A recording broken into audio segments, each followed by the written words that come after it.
on arrive à donc, la dernière question de ce débat. On sort un peu du monde agricole parce qu'ici, on est des associations, la plupart. On a dans le réseau Impact une coopérative. Mais donc, nos associations, c'est aussi plus de 40 salariés associatifs donc, qui œuvrent jour le jour sur les territoires pour accélérer cette transition. Alors, les associations, c'est 10% de l'emploi en France. C'est le laboratoire permanent de l'innovation sociale. C'est des lieux d'appropriation et de transmission des valeurs citoyennes et d'engagement politique. Alors, 50% des associations sont fédérées. Et le rôle de ces fédérations régionales comme Impact, comme Impact ou l'Art des Arts, qui portent des actions support, transversales et parfois peu valorisées et peu soutenues par les pouvoirs publics. Et pourtant, en tout cas, on considère qu'on constitue un rôle primordial de représentation et de structuration pour un maillage territorial fort. Un mariage aussi, voilà.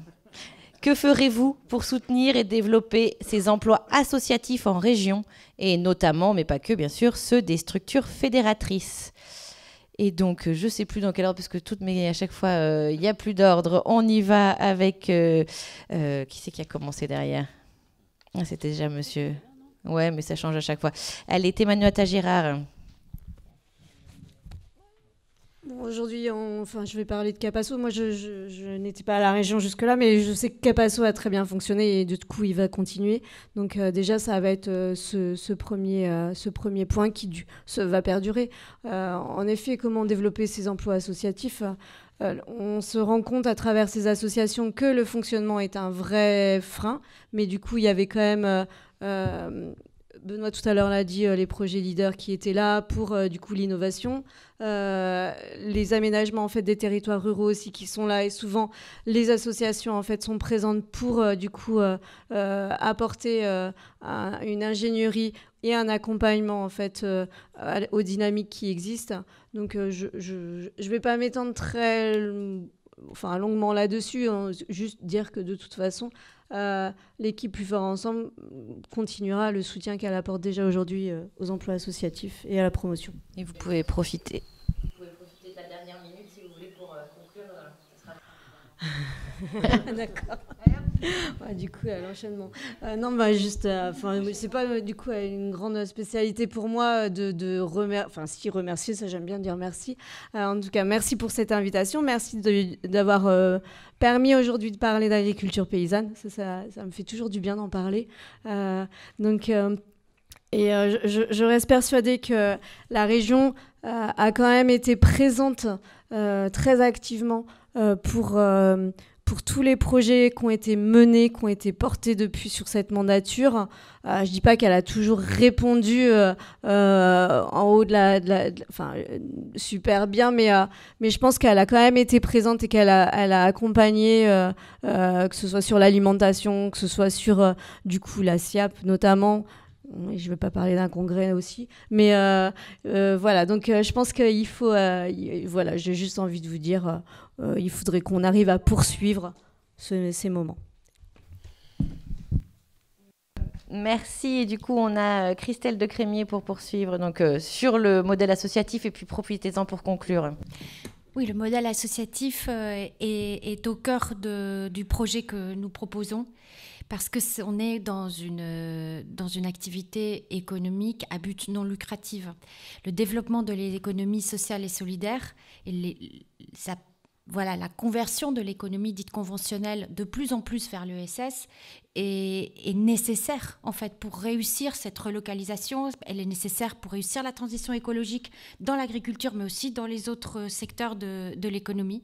Et donc oui, avec les associations, bien sûr, on va maintenir Capasso, augmenter le budget de 30%. On ne peut pas prétendre vouloir véritablement agrandir, faire dépasser le plafond de verre des 10%, 10-12% de l'économie sociale et solidaire si derrière on n'assume pas ce que ça veut dire.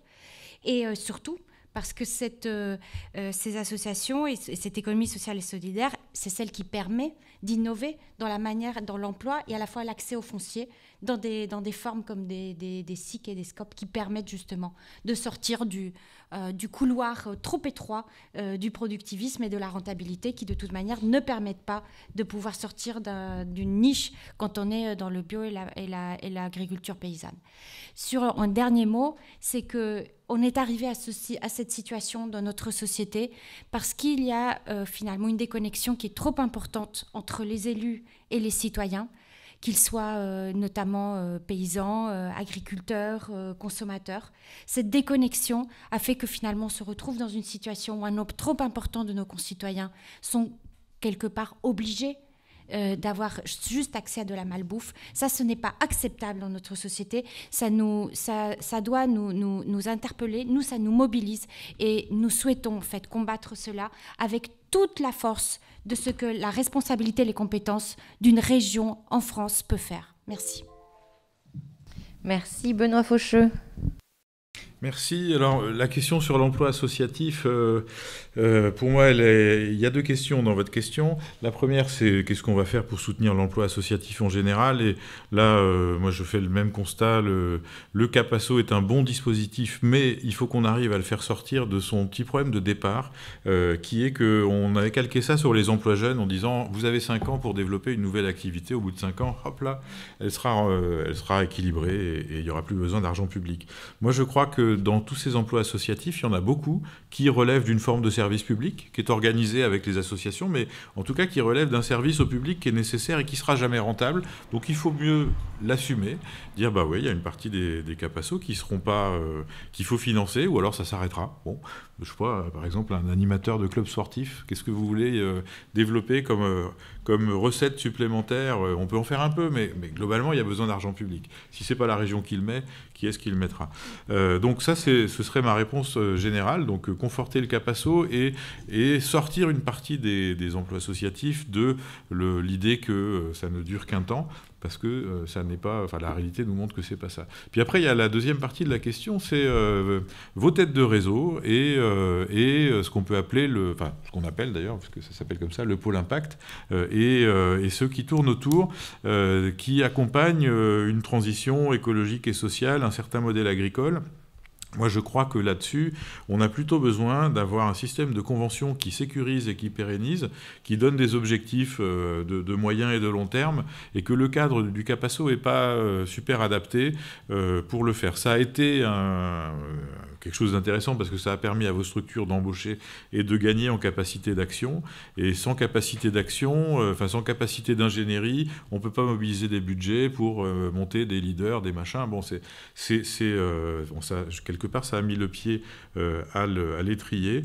Mais moi, je pense que demain, il faut passer à un stade un peu plus mature, c'est-à-dire il y a un objectif qui est partagé et des conventions d'application qui sécurisent le tout. Merci.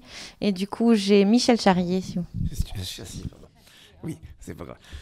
Oui. Écoutez, c'est un débat que nous avons eu, je crois, tout au long de la mandature, notamment sur Capasso. Pour nous, l'emploi associatif n'est pas une fin en soi. Ce n'est pas les associations qu'on aide. On soutient des politiques, des actions, des projets qui peuvent être portés par différentes structures, dont des associations. Et dans ce cas-là, effectivement, on va soutenir telle ou telle association parce qu'elle porte un projet. On a parlé d'ailleurs de services publics. Alors c'est vrai qu'il y a des associations qui jouent un rôle, en fait, qui ont une mission, en quelque sorte, de service public, bien qu'elle ne soit pas clairement définie. Ça, c'est un champ qu'il faudrait peut-être mieux définir et approfondir, parce que ce n'est pas tout à fait la même chose que de soutenir une association et d'assumer une mission de service public qui est beaucoup plus délimitée, précise, avec des contraintes, avec des exigences, etc., et des comptes à rendre.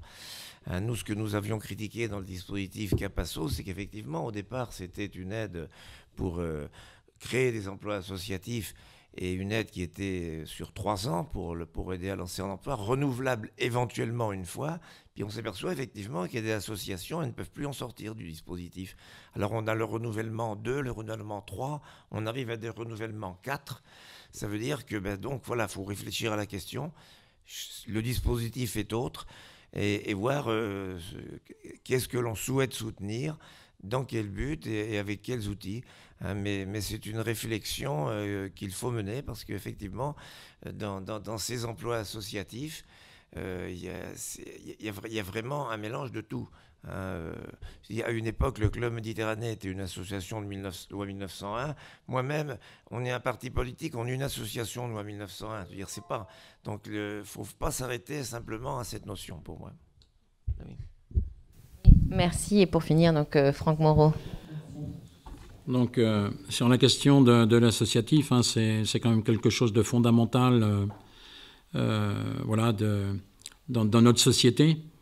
Et Dieu sait qu'avec la période du Covid, on a bien vu toute la difficulté justement et l'arrêt d'un certain nombre d'associations. Et bien évidemment que dans notre programme, le soutien justement à Capasso et également aussi des dispositifs, notamment sur tout ce qui est sportif, tout ce qui est culturel et ainsi de suite, d'aider justement à retrouver des personnes qui vont se réinscrire dans ces associations. La vocation du Conseil régional de soutenir ces associations, je suis complètement d'accord. Il y a une partie de service public, très clairement. Il y a des associations qui ne peuvent pas se permettre justement d'avoir des revenus suffisants pour pouvoir avoir des moyens d'animation. Et je pense que ça, c'est un élément incontournable et c'est un élément de démocratie aussi, quoi, pour l'ensemble des citoyens. La réflexion qui se fait au sein d'Impact, la réflexion qui se fait ailleurs, c'est indispensable et c'est ce qui fait le lien.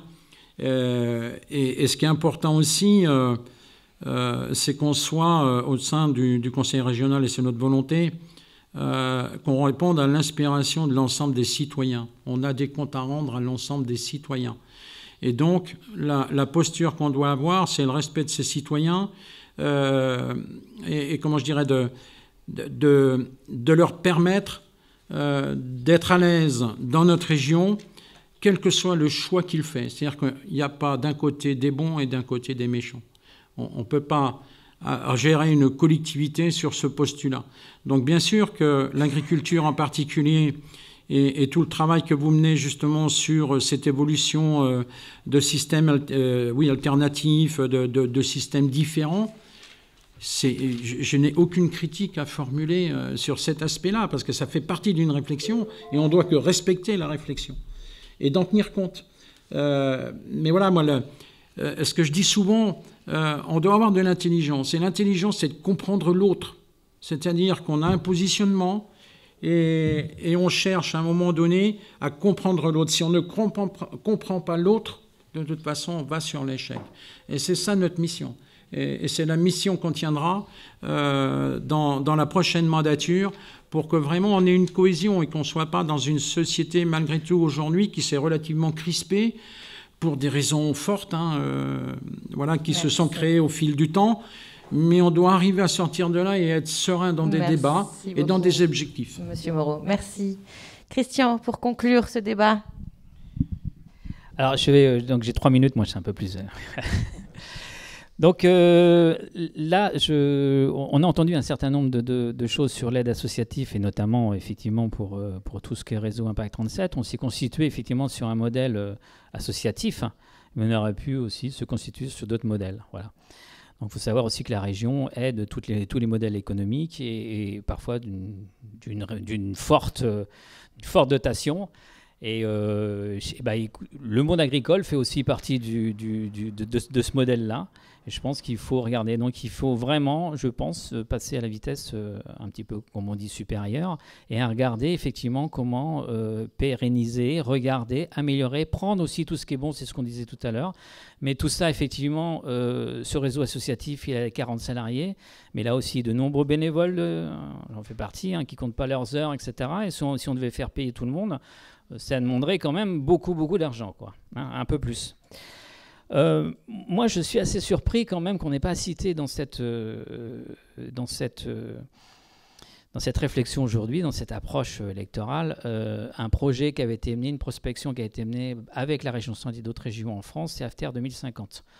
AFTER 2050, c'est une prospection qui a été faite il y a 5-6 ans, au début de la dernière mandature, je crois, et qui sert vraiment de modèle de regarder comment en France on peut passer à 50% de bio sur le territoire, tout en gardant des exportations, tout en gardant un certain nombre de choses. Moi, les conclusions sont extrêmement assez intéressantes. Et on voit que ce qu'on a parlé ce soir, c'est aussi ce modèle-là qui a été déjà constitué. Je pense qu'il y a à regarder, c'est la région à participer et payer aussi. Hein, voilà, c'est un truc intéressant. On pourrait s'appuyer là-dessus. Voilà, moi, je pense qu'effectivement, il y a des choses qui ont déjà été faites. Il n'y a pas forcément besoin de les refaire. Il y a peut-être à adapter, regarder par rapport au moment où on vit, dans la société où on vit. Le monde associatif, pour parler un peu plus large, la société a besoin du monde associatif parce qu'en France, c'est quand même une part relativement assez importante sur l'aide à la personne, sur l'aide à la culture associative, mais aussi dans le monde agricole et partout dans la région centre, en région centre, mais aussi en France. Quand on se déplace, moi en tant que citoyen un petit peu engagé, je vais toujours regarder là où est-ce qu'il y a des choses qui ressemblent par rapport là où je vis, etc. Et on en trouve énormément quand même. Donc c'est pas très médiatisé, c'est pas très valorisé. C'est souvent étouffé par les aides qu'on a, comme la PAC, etc., où on se bat pour développer, mais ces choses-là existent. Donc je pense qu'on a besoin de regarder un modèle aussi de soutien alternatif, plus pérenne, pour pouvoir continuer à vivre ensemble demain. Je pense que le vivre ensemble, le fait de prendre part de toute la population est quelque chose d'intéressant. Voilà. Moi, je suis toujours du côté des minorités parce que c'est ceux qui sont toujours le plus inventifs. Dès que ça devient majoritaire, on est majoritaire, donc on lance des choses et on évolue beaucoup moins. Donc il y a tout le monde à prendre en considération et je pense que c'est quelque chose qu'il faut prendre dans cette région. Merci beaucoup Christian, merci beaucoup à tous nos invités et toutes nos invitées qui ont joué le jeu de ce débat.